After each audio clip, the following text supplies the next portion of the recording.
स्वागत है फिर से आपके अपने स्टडी चैनल स्टडी विद अनी में। तो आइए दोस्तों, हम लोग आज बात करते हैं घटना चक्र फिजिक्स के ग्रेविटेशन चैप्टर की। तो आते हैं हम लोग अपने पहले प्रश्न पर। निम्नलिखित में से किसने न्यूटन के पूर्व ही बता दिया था कि सभी वस्तुएं पृथ्वी की ओर गुरुत्वाकर्षित होती हैं? तो ये है ब्रह्मगुप्त। ठीक है, ब्रह्मगुप्त जो है वो गुप्तोत्तरकालीन गणितज्ञ और खगोल शास्त्री थे। इन्होंने ब्रह्म स्फुट सिद्धांत की रचना की तथा सर्वप्रथम यह बताया कि पृथ्वी सभी वस्तुओं को अपनी ओर आकर्षित करती है। आते हैं दूसरे क्वेश्चन पे। गुरुत्वाकर्षण का सिद्धांत किसने दिया? तो गुरुत्वाकर्षण का सिद्धांत जो है वो आइजैक न्यूटन ने दिया। उन्होंने 3 नियम दिया था और उन्होंने ये भी बताया कि केवल पृथ्वी ही नहीं अपितु विश्व का प्रत्येक कण एक दूसरे को अपनी की ओर आकर्षित करता है। और साथ ही में ये भी है कि गुरुत्वाकर्षण जो है ये एक आकर्षण बल है, ना कि रिपल्सन है।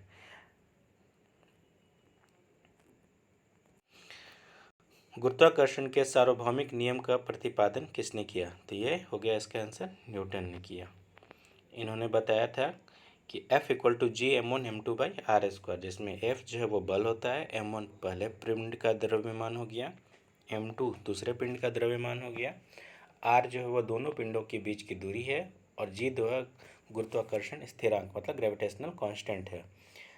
तो g बराबर होता है 6.67 इंटू 10⁻11 न्यूटन मीटर स्क्वायर पर kg²। ठीक है, m1 m2 जो मास हो गए, r उनके बीच के डिस्टेंस हो गया। चौथा नंबर क्वेश्चन है, अंतरिक्ष यात्री निर्वात में खड़े नहीं रह सकते। निर्वात यानी वैक्यूम में खड़े नहीं रह सकते, क्योंकि वहाँ पे गुरुत्व नहीं होता है। ठीक है, अंतरिक्ष में कम गुरुत्व के चलते अंतरिक्ष यात्री सीधे खड़े नहीं रह पाते। कम गुरुत्व में लंबे अंतरिक्ष अभियानों में अंतरिक्ष यात्रियों को पेशीय क्षय यानी मसल में प्रॉब्लम और अस्थियों के घनत्व में कमी यानी हड्डियों के घनत्व में कमी का सामना करना पड़ता है। अस्थि घनत्व कम होने से अस्थियां कमज़ोर हो जाती हैं, मतलब बोन डेंसिटी कम होने से उनका जो है हड्डी जो है वो कमज़ोर हो जाता है। ठीक है, पाँचवा नंबर क्वेश्चन है, अंतरिक्ष यान जो चक्कर लगा रहा है से एक सेब छोड़ा जाता है तो वह क्या होगा? तो अंतरिक्ष यान के साथ साथ उसी गति में गतिमान होगा। ठीक है, अंतरिक्ष में गुरुत्वाकर्षण के अभाव में सेब जो अंतरिक्ष यान के साथ साथ उसी गति में गतिमान होगा। होता क्या है कि न्यूटन ने बताया था कि जो भी वस्तु है अगर वो गति में है तो वो गति में रहनी चाहेगी, अगर वह ये विराम की स्थिति में है मतलब रेस्ट में है तो वो रेस्ट में ही रहना चाहती है। तो इसलिए जिस स्पीड से अंतरिक्ष यान गति कर रहा था, तो अगर सेव को गिराते हैं तो वो भी उसी के साथ ही मोशन करने लगेगा। क्वेश्चन नंबर 6 से पीसा की झुकी हुई मीनार गिर नहीं जाती है क्योंकि जो गुरुत्व केंद्र के से जाने वाली ऊर्ध्वाधर लाइन जो है वो तल के अंदर रहती है, मतलब जो सेंटर ऑफ ग्रेविटी जो है पीसा की झुकी हुई मीनार जो है वो ज़मीन के अंदर से बनी हुई, तो जो सेंटर ऑफ ग्रेविटी है वो ज़मीन के अंदर होने की वजह से वो नहीं गिर पाती है। ठीक है, अगर बाद में और अधिक झुकेगी तो अगर वो सेंटर ऑफ ग्रेविटी जो वो तल से बाहर हो जाएगी तो वो गिर पड़े। अभी जो वो ज़मीन के अंदर है तो वो नहीं गिर रही है, जैसे ही वो सेंटर ऑफ ग्रेविटी ज़मीन के तल से ऊपर हो जाएगी तो वो गिर पड़ेगी। क्वेश्चन नंबर 7 है कि यदि पृथ्वी और सूर्य की दूरी जो है उसके स्थान पर दोगुनी होती है तो सूर्य द्वारा पृथ्वी पर गुरुत्वाकर्षण बल जो पड़ता है वह होता, तो अभी जो जितना है उसका चौथा भाग मतलब 1/4 हो जाता है। जैसे फार्मूला है F=G m1m2/r², तो r के जगह पे जैसे हम लोग 2r कर देंगे तो 2r का स्क्वायर करेंगे तो वो 4r हो जाएगा, तो जितना नीचे में 1/4 हो जाएगा, तो इसलिए जो अभी है उसका 1/4 हो जाएगा। आते हैं 8 नंबर पे। जब कोई वस्तु ऊपर से गिराई जाती है तो उसका भार होता है, फ्री फॉल है तो फ्री फॉल में उसका भार जो होगा वो अपरिवर्तित होगा, क्योंकि वायु के रेसिस्टेंस को हम लोग 0 मान लेते हैं। ठीक है, तो उसका जो द्रव्यमान है बिल्कुल वह सेम रहेगा और जो ग्रेविटेशनल एक्सेलरेशन है वो भी चेंज नहीं होगा, वो भी 9.8 मीटर पर सेकेंड स्क्वायर ही रहेगा। क्वेश्चन नंबर 9 कहता है कि यदि एक पंख, एक रबर की गेंद और एक लकड़ी की गेंद निर्वात में यानी वैक्यूम में एक समान ऊंचाई से स्वतंत्रतापूर्वक साथ गिर रहे हैं, मतलब फ्रीली गिर रहे हैं, कहाँ? तो निर्वात में। निर्वात मतलब कोई भी यहाँ पे रेसिस्टेंस नहीं होगा, तो तीनों एक साथ ज़मीन पर पहुँचेंगे। यहाँ पे फ्री फॉल है, कोई रेसिस्टेंस एयर रेसिस्टेंस 0 बोल रहा है, चाहे वो पंख हो, रबर की गेंद हो या लकड़ी की गेंद हो, तीनों एक साथ गिरेगी। क्वेश्चन नंबर 10 है, लकड़ी, लोहे और मोम के समान आकार के टुकड़ों को समान ऊंचाई से पृथ्वी पर गिराया जाता है तो कौन सा टुकड़ा सर्वप्रथम पृथ्वी की सतह पर पहुंचेगा? तो ये तीनों एक साथ पहुंचेंगे। अभी हम लोग देखे थे फ्री फॉल के कंडीशन में कुछ भी वायु प्रतिरोध को 0 मानते हैं हम लोग। क्वेश्चन नंबर 11 कह रहा है कि हवा में लोहे और लकड़ी के समान भार की गेंद को समान ऊंचाई से गिराने पर तो क्या होगा? लकड़ी की गेंद बाद में गिरेगी। जैसे अगर कोई भी चीज़ हम देखते हैं कि लोहा ज़्यादा भारी होता है, लोहा का अगर साइज छोटा है लेकिन वो भारी ज़्यादा होगा। लकड़ी का साइज अगर वो छोटा है, अगर एक बॉल हम लोग लेते हैं तो एक लकड़ी का बॉल लेंगे, उसी साइज का अगर हम लोहे का बॉल लेंगे तो लोहा का बॉल ज़्यादा भारी होगा। जो हम लोग गोला जो देखते हैं फेंकते हैं शॉटपुट हो गया, वो उसी साइज का होता है पर वो भारी ज़्यादा होता है। तो इसलिए समान भार करने के लिए अगर लोहा के ही भारी जितना करने के लिए लकड़ी का जो आकार है वो बड़ा हो जाएगा, और बड़ा आकार होने की वजह से एरिया ज़्यादा हो गया तो वो ज़्यादा प्रतिरोध लगाएगा, इसलिए वो लकड़ी की गेंद जो है वो बाद में गिरेगी। क्वेश्चन नंबर 12 कह रहा है, दो गेंदें ए तथा बी क्रमशः 10 केजी तथा 1 केजी की है। ठीक है, दोनों अलग अलग वजन का है। उन्हें 20 मीटर की ऊंचाई से एक साथ गिराया जाता है, मतलब दोनों के लिए हाइट सेम है। तो इनिशियल वेलोसिटी क्या होगा? u बराबर 0 हो जाएगा। तो भूमि पर दोनों साथ ए और बी एक साथ पहुंचेंगी, क्योंकि h 20 हो गया, u 0 हो गया, तो फॉर्मूला हो गया वी स्क्वायर बराबर यू स्क्वायर प्लस 2gh। तो u तो 0 है तो वी स्क्वायर बराबर 2gh। तो यहाँ पर रूट करेंगे v इक्वल टू तो √2gh हो जाएगा। ठीक है, यहाँ पे जो है गेंद के द्रव्यमान यानी मास पर ये डिपेंड नहीं करेगा। क्वेश्चन नंबर 13 कहता है कि चंद्रमा पर मानव का वजन पृथ्वी की तुलना में 1/6 रहता है। कारण कहता है कि चंद्रमा पर पृथ्वी की तरह गुरुत्वाकर्षण नहीं है। तो क्या होगा आंसर? तो कथन तो सही है कि हाँ, चंद्रमा पर मानव का वजन पृथ्वी की तुलना में 1/6 हो जाएगा, लेकिन कारण जो है वो गलत है। चंद्रमा पर भी गुरुत्वाकर्षण होता है, वो कितना होता है? तो वो पृथ्वी का 1/6 हो जाता है। ठीक है, 14 नंबर क्वेश्चन है, किसी पिंड का भार जो वो ध्रुवों पर, ध्रुव यानी पोल कह रहा है, तो वो वहाँ पर सर्वाधिक होगा। क्यों होगा? असल में जो हमारी पृथ्वी वो गोल नहीं है, असल में वो चपटी है। कहाँ पर चपटी है? तो ध्रुवों पर चपटी है, और जो विषुवत रेखा यानी इक्वेटर है वहाँ पे ये फैली हुई है। तो फैली होने के कारण जो हो गया, सेंटर से जो विषुवत रेखा के पास जो डिस्टेंस है वो ज़्यादा होगा और पोल के पास जो डिस्टेंस है वो कम होगा। तो अगर सेंटर ऑफ ग्रेविटी से डिस्टेंस कम होगा तो मतलब वहाँ पे वजन ज़्यादा होगा, जी ज़्यादा होगा, और डिस्टेंस ज़्यादा होगा तो मतलब विषुवत रेखा पे कम होगा। तो मतलब विषुवत रेखा पे जो भार है वो किसी भी चीज़ का वो न्यूनतम होगा, मतलब मिनिमम होगा, और पोल पर मैक्सिमम होगा। क्वेश्चन नंबर 15 कह रहा है कि मानव शरीर का भार होता है तो ध्रुवों पर अधिकतम और विषुवत रेखा पर न्यूनतम। अभी पिछले क्वेश्चन में हम लोग देखे थे। ठीक है, किस कारण से होता है? तो ये अपकेंद्रीय बल सेंट्रीफ्यूगल फोर्स के कारण होता है। ठीक है, यदि पृथ्वी की घूर्णन गति बढ़ा दी जाए तो भूमध्य रेखा पर अपकेंद्र बल में वृद्धि दर्ज होगी और किसी पिंड का भार में कमी प्रतीत होगी। क्वेश्चन नंबर 17 कह रहा है, गुरुत्व के अधीन विरामावस्था से मतलब रेस्ट से मुक्त रूप से गिरने वाली किसी कण के मामले में समय और विस्थापन यानी डिस्प्लेसमेंट का विवरण इसमें से कौन सा ग्राफ दर्शित करता है? तो इसका आंसर हो जाएगा ए में जो है वो पाराबोला से कर रहा है, तो विरामावस्था से कर रहा था यानी यू 0 हो जाएगा। तो S equal to u t plus half a t square, तो यू 0 है तो यू टी मतलब वो भी 0 हो जाएगा। तो एस बराबर हाफ जी टी स्क्वायर, तो हाफ जी टी का स्क्वायर का जो ये ग्राफ होगा वो पाराबोला होगा। क्वेश्चन नंबर 18 कह रहा है, एक चिकना आनत तल क्षैतिज के साथ थीटा कोण पर आनत है, जैसा कि दी गई आकृति में दिखाया गया है। एक पिंड विरामावस्था से प्रारंभ कर आनत पृष्ठ पर नीचे की ओर फिसलता है, तो अधस्तल तक पहुंचने मतलब पिंड को पहुंचने में लगा समय है। तो यहाँ पे देख रहे हैं कि जो हाइट है वो h है, एंगल जो है थीटा है, और जो ये आपका हाइपोटेनस उसकी लंबाई l है। तो इसको पहुंचने में समय जो लगेगा 1/sin θ/√2h/g लगेगा।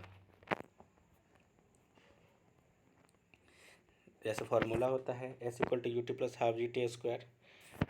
ठीक है, उसी पे करेंगे तो यहाँ पे क्या होगा कि असल में ये g ना लग कर के यहाँ पे g sin थीटा लगेगा, क्योंकि इसका जो एंगल है वो थीटा होने की वजह से उसका जो है g sin थीटा हो जाएगा। क्वेश्चन नंबर 19 है कि एक ऊंची इमारत से एक गेंद 9.8 मीटर पर सेकंड स्क्वायर के समान त्वरण, ठीक है, के साथ गिराई जाती है, मतलब यहाँ पे जो एक्सेलरेशन वो फिक्स सेम रहेगा। तो 3 सेकेंड बाद उसका स्पीड क्या हो जाएगा, मतलब फाइनल वेलोसिटी क्या हो जाएगा। तो इसका फार्मूला लगाएंगे v=u+at। यहाँ पे u 0 है, a दिया हुआ 9.8 और टाइम दिया हुआ 3। तो ये हो जाएगा 0 + 9.8 × 3 यानी 29.4 मीटर पर सेकेंड। क्वेश्चन नंबर 20 कहता है कि यदि पृथ्वी का द्रव्यमान वही रहे और त्रिज्या 1% से कम हो जाए, मतलब रेडियस कम हो जाए, तो पृथ्वी के तल पर जी का मान क्या होगा। तो ये 2% बढ़ जाएगा। फॉर्मूला ये होता है dg/g इंटू डी मतलब कितना परसेंट कम हुआ, into 100 = 2 into dr/r into 100। dr जो होता है वो चेंज इन रेडियस हो गया, dg हो गया चेंज इन ग्रेविटेशन हो गया, ठीक है, जिसमें m जो है वो फिक्स रहता है, ठीक है। तो यहाँ पे हम क्वेश्चन है कि त्रिज्या कम कर रहा है, त्रिज्या कितना कम कर रहा है, तो वह यहाँ पे 1% कम कर रहा है, तो यानी 2% इधर, तो इधर भी कितना होगा, तो इक्वल करने के लिए क्या होगा, तो 2 हो जाएगा, 2% की वृद्धि हो जाएगी, क्योंकि फार्मूला है। एक क्वेश्चन नंबर 21 पे देखते हैं, विनाशकारी भूकंप के गुरुत्व के कारण त्वरण होता है। तो इसका होता है 9.8 मीटर पर सेकंड स्क्वायर से ज़्यादा। यहाँ पे वैल्यू जो दिया है वो सेंटीमीटर में दिया है, यानी 980 सेंटीमीटर पर सेकंड स्क्वायर।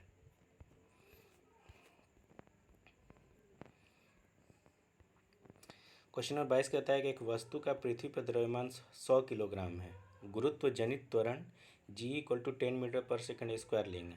अगर चंद्रमा पर गुरुत्व जनित त्वरण GE/6 है तो चंद्रमा पर वस्तु का द्रव्यमान होगा।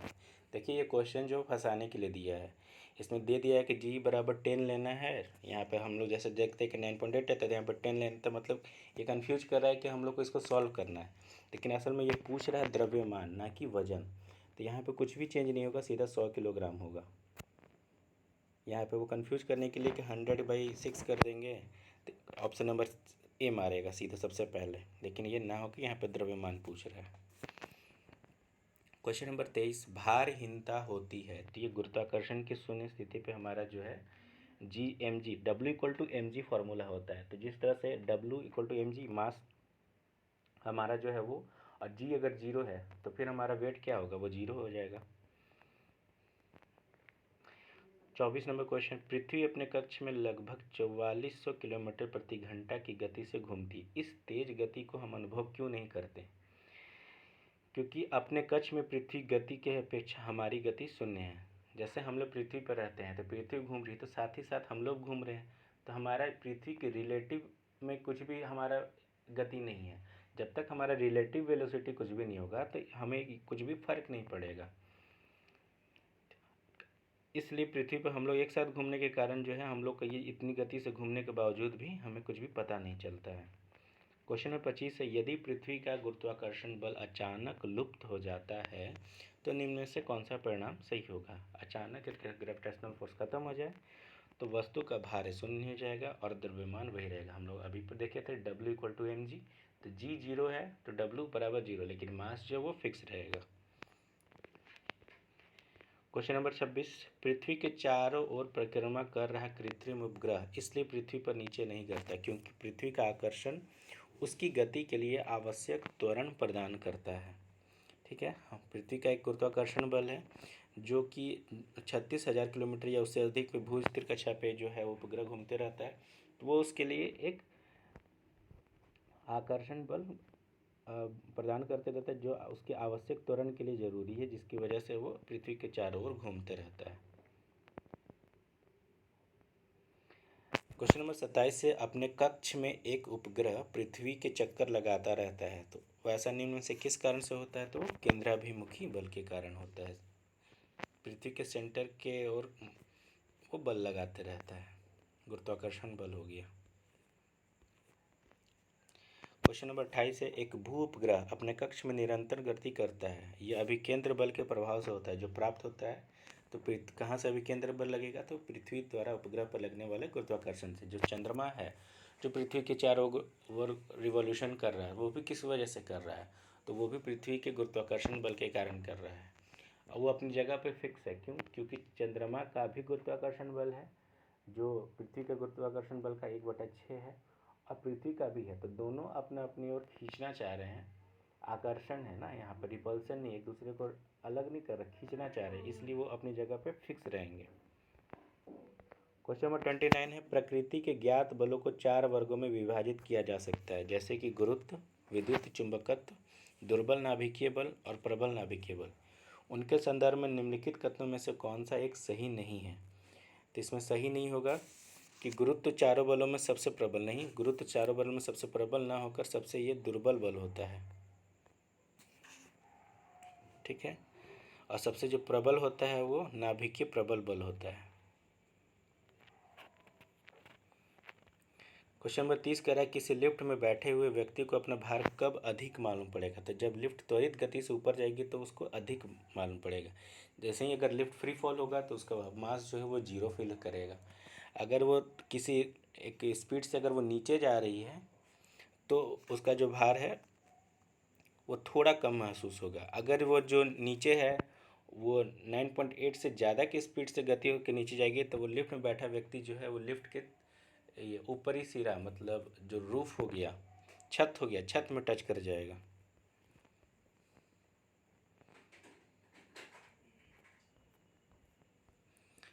क्वेश्चन नंबर 31 है, लोलक की कालावधि, तो ये उसकी लंबाई पर निर्भर करती है, ठीक है।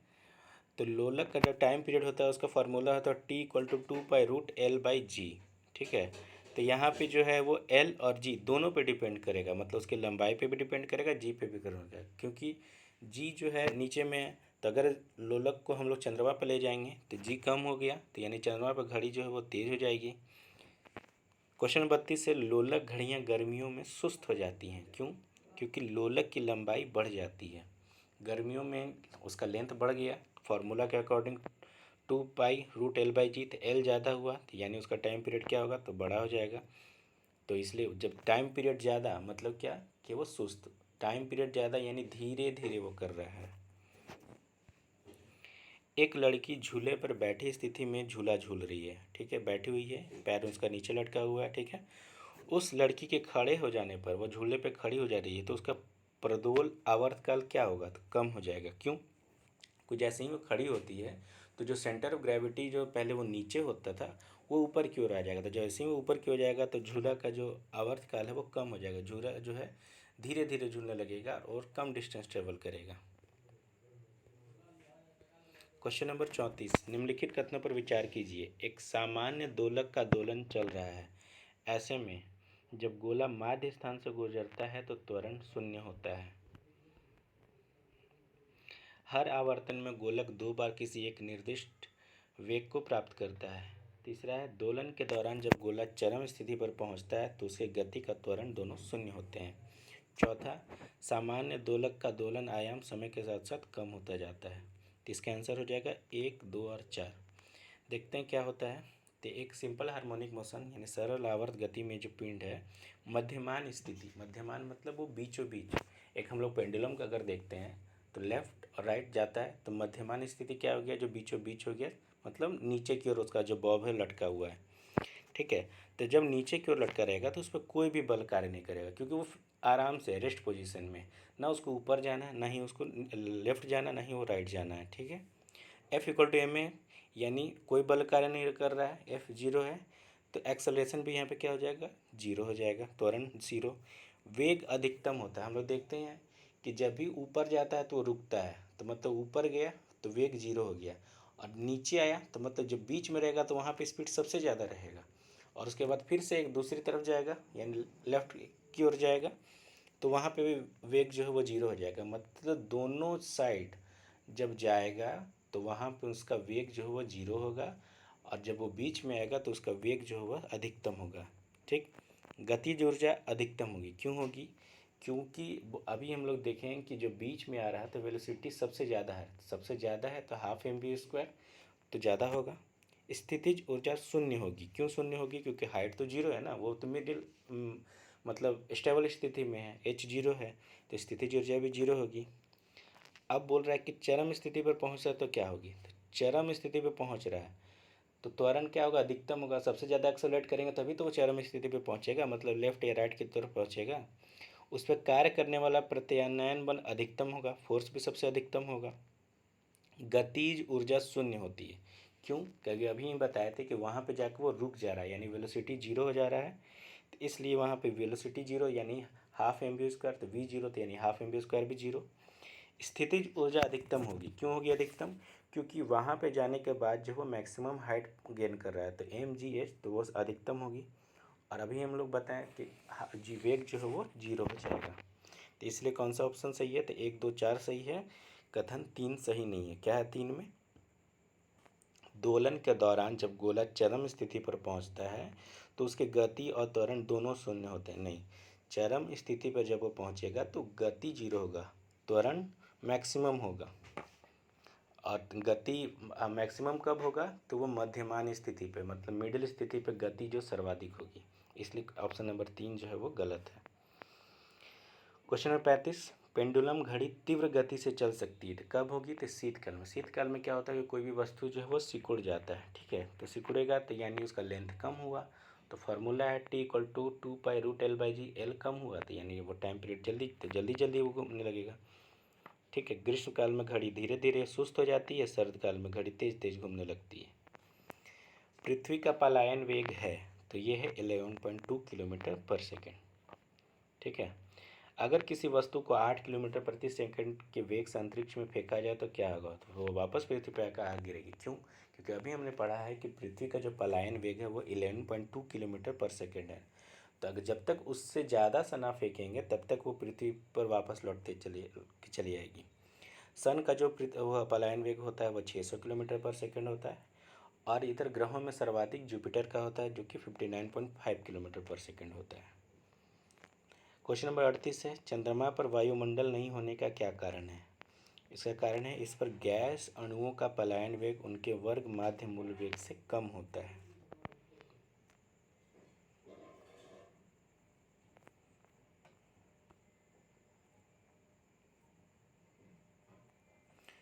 ठीक है, चंद्रमा का जो पलायन वेग होता है वो 2.4 किलोमीटर पर सेकंड होता है। क्वेश्चन नंबर 39, नीचे दो वाक्यांश दिए गए हैं। कथन है, अंतरिक्ष में मोमबत्ती जलाने पर ज्वाला उत्पन्न नहीं होती।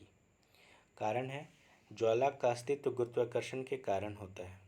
तो ए और आर दोनों सही हैं, मतलब कथन और कारण, असर्शन और रीजन दोनों सही हैं।